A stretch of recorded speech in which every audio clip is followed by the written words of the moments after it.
ఎన్నికలకు దగ్గరగా ఉన్నటువంటి ఈ సమయంలో తప్పుడు పనులు చేస్తే ఖచ్చితంగా రేపు దీనికి 10 రెట్లు అనుభవిస్తారు. చట్టమే చేస్తుంది, మేం చెప్పక్కర్లా. చట్టంలో ఉన్నటువంటి ప్రతి అంశాన్ని తీసుకుంటాం, వాళ్ళని న్యాయస్థాన పరిధిలో నిలబెడతాం, వాళ్ళని అనర్హులుగా చేసేదానికోసం కూడా వెనకాడమని కూడా తెలియజేస్తా ఉన్నా. అధికారులందరూ కూడా జాగ్రత్తగా మీరు వ్యవహరించండి. ఇది ప్రజాస్వామ్యం. ప్రజాస్వామ్యంలో ఇవాళ కొంతమంది ఇప్పటివరకు మీరు పోస్టింగుల కోసమో లేకపోతే వాళ్ళు ఇచ్చే తాయిలాలకి కకృతిపడో అందరినీ అన్న కొంతమంది అధికారులు ఇవాళ చేసినటువంటి తప్పిదాలు ఇప్పుడు ఎన్నికలకి ఇంకా కేవలం 50 రోజుల లోపే ఉన్నటువంటి ఈ తరుణంలో కూడా ఇలాంటి కార్యక్రమాలు చేస్తే తప్పకుండా మీరు దానికి బాధ్యులవుతారు. దాంట్లో మీరు ఇబ్బందులు పడే పరిస్థితి వస్తుందని కూడా తెలియజేస్తా ఉన్నాను. అన్ని తప్పుడు మాటలు చెప్తానండి ముఖ్యమంత్రి జగన్మోహన్ రెడ్డి గారు. ఈ రాష్ట్రంలో విద్యా వ్యవస్థ మొత్తాన్ని నాశనం చేశాడు. ఈ రాష్ట్రంలో మెర్జింగ్ పేరుతో అనేక స్కూళ్ళని రద్దు చేయించాడు. ఈరోజు మరి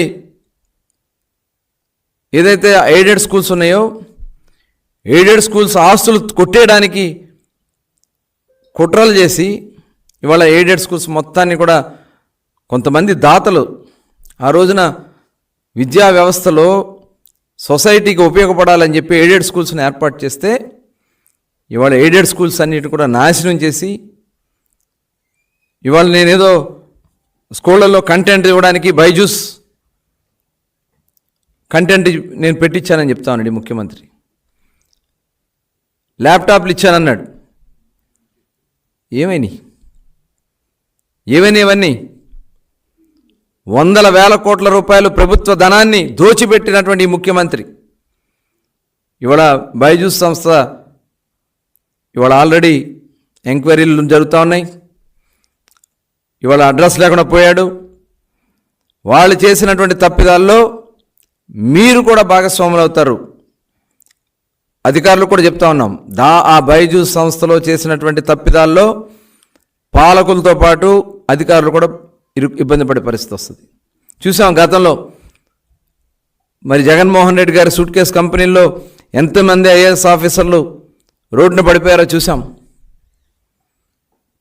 ఇవాళ భవిష్యత్తులో ఇంకెన్ని వందల మంది ఇబ్బందులు పడతారో ఇవాళ స్పష్టంగా కనబడతా ఉంది. ఇవాళ ఈ ముఖ్యమంత్రి చెప్తా ఉన్న డీబీటీ ద్వారా నేను 2,35,000 కోట్లు ఈ ప్రజలకి ఖర్చు పెట్టాలని చెప్పి ముఖ్యమంత్రి చెప్తా ఉన్నాడు. 10 లక్షల కోట్ల రూపాయలు అప్పులు చేశాడు. 10 లక్షల కోట్ల రూపాయలు అప్పులు చేస్తే నువ్వు అవన్నీ జరగని దాన్ని 2,35,000 కోట్లు నేను డీబీటీ ద్వారా ఇచ్చానంటాడు. మేము డీబీటీ ద్వారా మేము ఇచ్చాం గతంలో ప్రజలకు నేరుగా. మొట్టమొదటి చంద్రబాబు నాయుడు గారే డీబీటీ స్కీమ్ డైరెక్ట్ బ్యాంకుల నుంచి ఇచ్చినటువంటి బెనిఫిషియర్స్కి ఇచ్చినటువంటి విధానాన్ని శ్రీకారం చుట్టింది చంద్రబాబు నాయుడు గారు. కానీ నువ్వు అప్పులు చేసి 10 లక్షల కోట్లు అప్పులు చేస్తే ఏమైనా డబ్బులు ఇవాళ అన్నిట్లో అవినీతి చేశావు.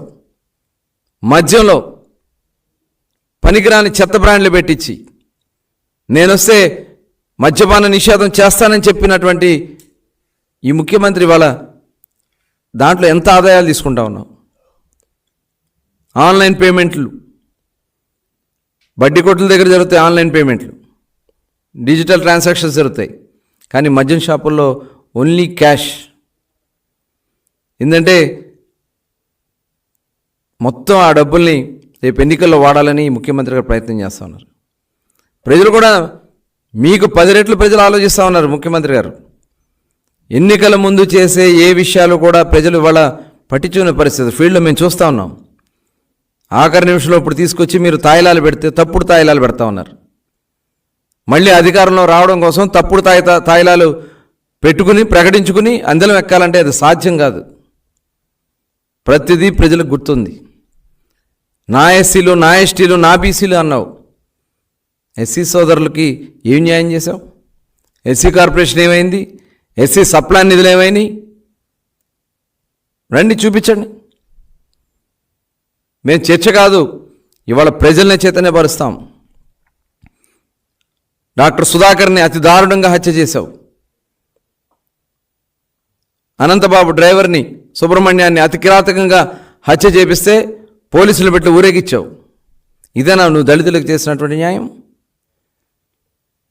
ఇవాళ ఒక మైనార్టీ సోదరుడు అబ్దుల్ సలాం, మీ పోలీసులు వేధింపులు భరించలేక కుటుంబం మొత్తం 5గురు, ఒక ముస్లిం సోదరులు ట్రైన్ పట్టాల మీద తలకాయ పెట్టి ఆత్మహత్య చేసుకున్నారు.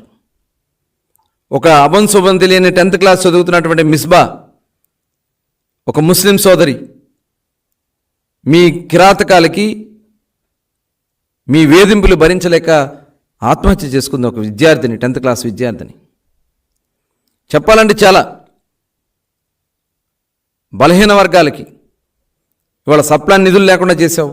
కార్పొరేషన్ FIR కార్పొరేషన్ పెట్టి ఒక్క పైసా నిధులు ఇవ్వలేదు. దగా చేసావు, మోసం చేసావు. ఇవాళ నామినేటెడ్ పోస్టుల్లో నేను పేద అందలాలకు ఇచ్చానని చెప్తా ఉన్నావు. ఎవరికి ఇచ్చావు? మంత్రులు ఎవరికి ఇచ్చావు? వాళ్ళ మీద పెత్తనాలు ఎవరికి ఇచ్చావు? ఇవాళ ఒక్కో ప్రాంతాన్ని ఒక్కొక్కరు విడగొట్టి ఉత్తరాంధ్ర నుంచి, అక్కడ ఎంతోమంది సీనియర్ ఎమ్మెల్యేలు బీసీల నుంచి ఉన్నారు, ఎస్సీల నుంచి ఉన్నారు. ధర్మాన ప్రసాదరావు గారు,